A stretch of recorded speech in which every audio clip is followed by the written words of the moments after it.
Good morning. Today I want to talk a little bit about shoulders. We're going to go through 4 exercises that you can explore. Now what I've got is I've got Stan here, his shoulder girdle, and humerus down through the hand. And then the thing to remember is that a lot of issues in our wrists and our elbows can be correlated back to how the blade moves on the rib cage and how this arm bone moves in relationship with that blade.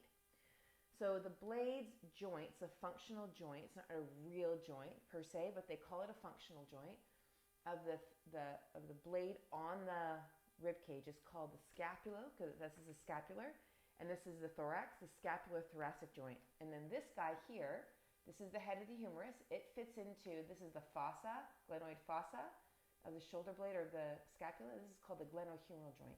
So when we're looking at how our body is moving, we're looking at the relationship between how the scapular-thoracic rhythm is and how the glenohumeral rhythm is. Those two rhythms are really, really important to be looking at when you're trying to figure out what's going on with your wrist and your elbow, okay? And your shoulder in general, and also, funnily enough, with your neck, because there's lots of correlation between these pieces, okay? Now, if that gets your head kind of going like, ooh, yeah, that makes a lot of sense, and you're going to want more help after these 4 small little exercises that I show you, then send me a DM, send me an email. Let's talk about doing some work together, because this is only going to be about 25 minutes, if that. Okay, but it will be something that will get you rolling. All right. So I'm going to put Stan back on his stand, and then let's get rolling. Okay. So you're going to need a blanket or a pillow and a strap. We're going to begin on our back. Whoops. And you've seen these movements. If you've been following these videos for a bit, you've seen these before, but I'm making them very specific to just this video. Okay, so you're going to have your strap, and your arms are going to be shoulder width apart, okay? And you're going to start by lifting your shoulders up and then down. Now the shoulders are coming off the floor and then back down. So it's a protraction, the blades are coming away from the spine, and a retraction. But you might not feel your blades moving because you just might not feel them. Because lots of people can't feel their blades on the back of the rib cage. Like, intellectually you know that you're there. Intellectually you know that you're there, but you might not somatically experience them. So that's why I tend to say to people, just notice that your arms are moving. And if they are not, and then watch your elbow. Sometimes people will lift up and then drop the elbow down. Lift up and drop the elbow down. I want you to keep your elbows straight. So the arms are going up and the arms are coming back down. Arms are going up. Arms are coming back down. Arms up. Arms down. And then I want you to notice what happens to your head and what happens to your pelvis and your ribs. Like, start to notice. So this is where all this yoga bit comes in. And a lot of people will say to me, Susie, these are just exercises. It's not yoga. And that's just a bunch of baloney. Because you've got to be aware of what's going on in your body. And these are just the smaller component bits to the other yoga poses, right? Like, this is, if you turn us upside down or turn us the other way around, we'd be looking at doing something like plank. But that's besides the point. I don't want to go off on too much of a tangent there. I want you to stay aware of what's going on through your body. And then you're going to start to take your arms over your head. Now with this one, the common thing that happens when people don't have good rhythm in their glenohumeral joint or their scapulothoracic is they'll start to arch their back, right? So the ribs will start to flare. Now I don't want you to hold your ribs down and overutilize, because that can create a whole bunch of other stuff. What I'd rather you do is just notice your ribs being quiet, and as you bring the arms overhead, notice at which point you want to brace, notice at which point the ribs want to flare, and then find the range where that doesn't happen. So it's not about holding it down and bracing and compensating to make it happen. It's just noticing and being really curious about at which point when the arms go overhead, that the spine moves and the ribs move. And just start to get curious about it. You might even notice your arms starting to go over side to side. You might start to notice a bend in the elbow. You might start to notice something in your wrist. When the articulating joint really is right here, the arm moving in the shoulder socket. That's what we're going for. So if you're starting to clench your toes and grip your jaw, those are little indications to let you know that those areas of your body are trying to help out. And as much as we love help and support, that's not the kind of help and support that we're wanting. Yeah? So see if you can just, so maybe your range, maybe you did something like this on the way down, and then now I'm saying, I want you just to go to about here. And your brain might say, what? That's my range? And the answer is, yep, it is. So let's get into that range, okay? Now sometimes people will say to me, I'm going to take a break while you move, or maybe you can take a break too. Sometimes people will say to me, but then Susie, how do you improve? You don't force this thing to happen. How do you improve? And you improve, and this is going to sound maybe counterintuitive and maybe a bit crazy, but here's what I've seen over all the time I've been helping people, is that when you move in the range that you truly have available, the tissue naturally shifts. I've seen it over again and over again. It's kind of like not overspending. When you work in the range that you actually have, when you spend what you actually have, and you don't go into the debt, if you don't go into the compensation, then you get more, right? The compounding interest. That's kind of how I relate it. It seems to work, right? But if you stay in the range you truly have, the range starts to grow. You don't have to force yourself to make a bigger range. The bigger range naturally occurs, okay? So let's come into the next one. Strap comes to the side. You're going to put your index finger and thumb tip on one side, index finger and thumb tip on the other. So you're up like this.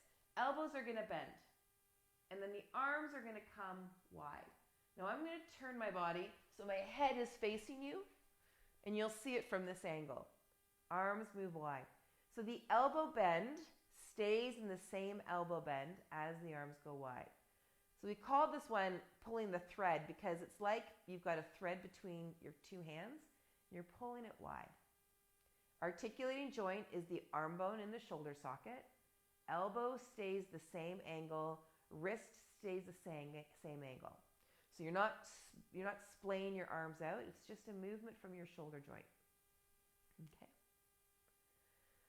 And then again, notice your breathing and notice where else you want to compensate. Good. And now I want you to rotate the arm bones in the shoulder socket. Right? Rotate the arm bones in the shoulder socket. So the arm bone will come up and show it to you a bit more closely. So you're taking the arm bone when you're on your back, so you were here, and now you're going to rotate it. So it looks like the elbow is pointing down, which it is, but I'm not moving from the elbow, I'm moving from the arm bone in the shoulder socket, okay? And then from here, we're going to do the exact same thing, okay? So coming on the back, I'll have my head facing you so you can see this. Let's see if this is a good angle. All right, so bending the elbows, and let's bring those arms wide. Oops, rotate. I've got to practice what I'm actually teaching you. Now, what you might find is you might find that your arms come out, like when you rotate, you don't rotate as much as I do. That's fine. You get to find, you feel it. Feel in your own self what your range is. And then wherever that is, you take your arms wide. Yeah, same thing. Good. Now let me just give you a couple little things to think about there. So you're here and you're just discovering what range you have available in rotation, and then you're taking the arms wide. So what's happening is you're putting the head of the humerus in a different position, and then you're taking the arms out here. So it changes up the orientation of the tissue. That's why I play around with it. And it also gets me to see on someone just where they're at in that range of rotation, and what they're using in their head or in their torso or down to their feet, what they're using to actually make that happen. Okay? And so I want you to move in a range, of course, that doesn't increase pain, that doesn't increase strain. If you're doing that, then you're adding to the mix of more pain and more strain. So really do your best to move in a range that doesn't increase those symptoms. Okay? All right, now let's come into sideline. This is number 4. Now, these aren't the only 4 exercises and 4 movements that you can do. No, not at all. These are just 4 that I'm showing you today that you can explore and play with. Okay, so I've got this blanket set up here. Now, setting up a blanket or a pillow for your head in this position can sometimes be a little bit tricky because you want to do your best to keep your head in line with the rest of your spine. And sometimes it's easy to have the head drop down. Sometimes you can have the head kind of come the other way. So it also depends on just how broad your shoulders are and how much space is between the floor and and your head, right? So that's kind of where you want to be as straight this way, and then your head, hopefully my head is as much in line with my spine. I think it might be a little bit high. That might be a bit better. Okay, so now we're going to do something that's similar to the first exercise that we did. The arm is going to be out, this top arm, and you're going to reach it forward, and then you're going to reach it back. Exact same movement. Now, sometimes what happens, watch between my ribs and my pelvis here. Sometimes what can happen is this. That's an exercise out there in the world. That's not what we're doing here. What we're doing here is the rib cage is staying the same, the pelvis is staying the same, the torso is staying the same, and we're reaching the arm forward and we're reaching it back. So we're protracting and retracting. The shoulder blade moves away from the spine and then towards the spine. Now watch this space between the shoulder and my neck. We're not looking at doing this, right? We're not looking at doing this. And we're also not trying to set the shoulder blade down and do that. So you've got to be careful that you're not bracing through here, yeah? That it's just coming out here. Now you could put blankets and bolsters underneath your arm. So let me just show you that one quickie here. You could do something like this and even add another bolster and slide the arm along the bolster if having it down here is too hard, or even placing it down here is too hard. Yeah? And so you find what makes work. You pile up a couple of blankets or another bolster or pillows, whatever you've got, and just slide it along here. Yeah? A lot of people who don't have like yoga props, I use in air quotes, they sometimes have bolsters or pillows off their couch that they can use, or really just big pillows that they have lying around. You can use those too. You can also put a bolster between your legs as well, okay? All right, so we're gonna reach that arm forward and then reach it back, okay? Now the next part of this is we're gonna take the arm to the sky. Now watch my ribs here. We're gonna begin to take the twist through the ribs relative to the pelvis, okay? This way. Now a lot of times when people do a movement like this, what they'll do is they'll do this. See how the movement is just through that glenohumeral joint? I want you to connect that glenohumeral joint with your ribs.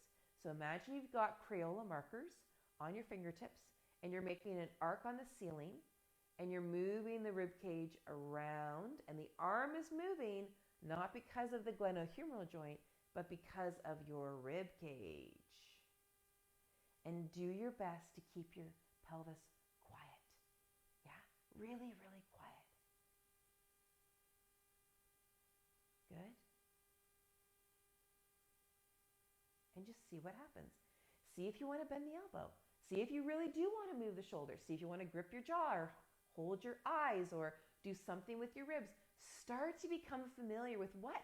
Like the awesomeness of the compensation that your body does, right? Like every time you compensate, it's your body saying, I'm going to help you out. I really want you to do this movement. But the thing is we don't want it to help out in that way. Yeah? Good morning, Saturday morning. Okay, we're going to just take this little pack off so I'm not banging it into my hip. All right, so we're here now. And again, the same thing. If you want, you can have the bolster out like this. Yeah, you can have the bolster between your legs like this. You can also use a block if that provides more support. Okay, you can reach the arm out now and then bring it back. I'm just going to slide this out just a little bit. Reach the arm, bring it back. Now you probably are having trouble hearing me, so I'm just going to take it like this. This might be a bit easier. Okay, so the arm reaches out and then comes back. You retract and then protract.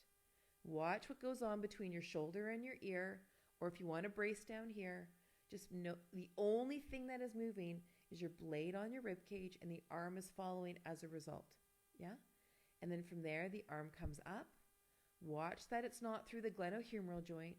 Think about it being through the rib cage. And the only reason your hand is moving is because there's Crayola markers here, and actually not because there's Crayola markers, but because your rib cage is doing the movement. Yeah? And we're trying to keep this pelvis quiet, but if it moves a little bit, that's okay. Okay? And over you go. Yeah?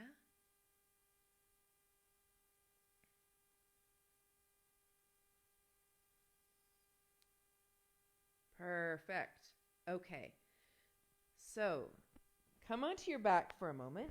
Take the pillow and the bolster away, or whatever you've got under your head, and just lie back for a moment. I'm going to set my mic back up here, and then I'm going to join you in sitting here. You can stay on your back, and I want you to notice what you feel. Now, some of you might be joining me for the very, very first time, right?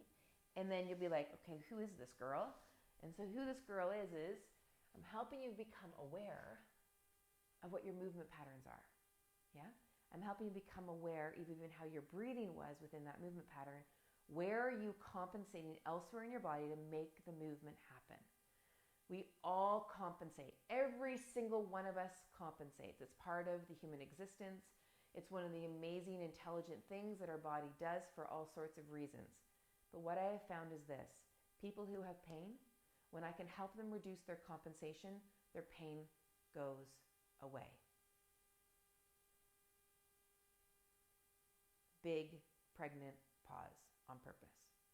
When I can help someone reduce the compensation, when I can first help them become aware of how they're compensating, because so much of our compensation lies under our level of awareness. But if I can help you become aware of what you're actually doing, and then you get clear on how you're moving and what's working and what's not working, which is so powerful, then you have a chance to intervene more effectively and choose things that are going to work for you. And then you start to grow better internal feedback systems, right? You build the filter. Yeah, there's all sorts of stuff. All you need to do is look on YouTube and find all the things you can do for your shoulders. But how do you know they're going to work or not unless you try them, right? And how are you making a good choice to try it? Because some of them that are out there are going to be horrible for you. Some of them are going to be awesome for you, right? These 4 that I showed you are not like God's exercises. No, they're just 4 of them that I wanted to share with you today. 4 that are really great at exploring compensatory patterning. That's it. So if I can help you grow awareness over what's working and not working in your body, then you've got a greater sense of knowing inside of you of what's working and not working. Yeah? So then you can choose more wisely about what works for you. And that is the biggest and most fundamental message that I want to share with you on this Saturday morning. So 4 exercises that I shared with you. Arms coming over your head with a strap. Taking your finger and thumb tips together, this one. Rotating that arm bone, this one, and then coming on your side into sunrise and sunset. Enjoy the video. If there's questions, if you want to do some more work with me, send me a direct message, send us an email. I'd be happy to have a chat. Alrighty? You have a really, really good day. If you're in Australia watching this right now, have a good sleep. We will see you, my time, early morning tomorrow. Take good care.